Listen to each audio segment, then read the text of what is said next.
Kiri on vaja kirjutada kõigepealt ostujuhile. Väga tähtis on panna õige pealkiri. Mina võtsin lihtsalt ja kirjutasin, et uus toode, palun kohtumist. Siis kiri ise. Tere loomulikult. Minu nimi on Aira Tammemäe. Olen 8 kuud toonud Eesti turule kvaliteetseid ürdisegudega kaetud mandleid ja pähkleid. See olen 8 kuud ei ole see tuleb vist ära parandada siin. Nii. Tootjamaa on Ühendemiraadid ja mul on seal kohapeal oma esindaja. Pakendamine ja bränding toimub Eestis. Testperioodi müügimaht Eestis oli 4300 ühikut. Tänaseks on kõik turu-uuringud, testid ja turunduskampaaniate ettevalmistud lõpusirgel ning palun teilt kohtumist, et arutada minu toote müügivõimalusi jaekettides. Ja nüüd ma toon välja siis,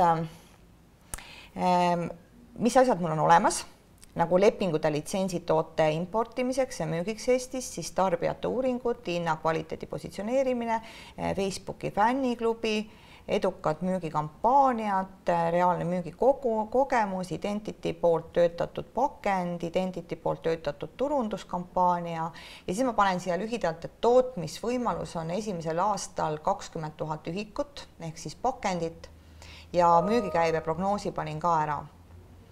Ja kirjutasin väga selgelt, et jaekettidelt loodan siis saada 2/3 sellest käibest või vastupidi, mina loodan, et ma saan jaekettides teha 2/3 käibest, nii on õige.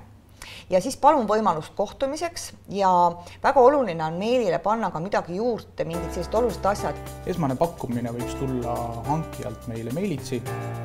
See peaks sisaldama võimalikult sellist tehnilist informatsiooni toote kohta, turusituatsiooni, konkurentsiolukorda, et millised on tooted meie sortimendis, mis on kas sarnased või analoogid sellele tootele, ja ka ülejäänud turult, et millised on need sarnased või analoogid meie konkurentide juures.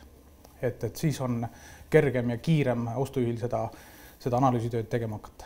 Esmase vastuse me püüame anda 2 nädala jooksul.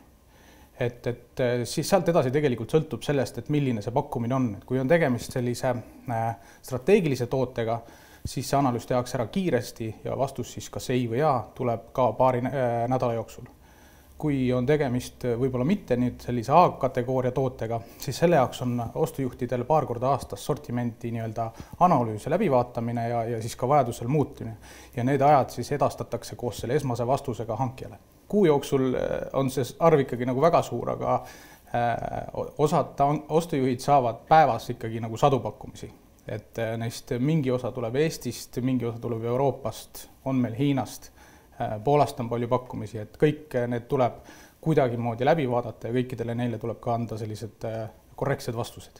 Ma saatsin ära ostujuhile e-maili, aga lisaks sellele nüüd on natuke aega mööda läinud, ma komplekteerin kokku tema jaoks olulise materjali ja viin selle kontorisse siis temale edasi andmiseks.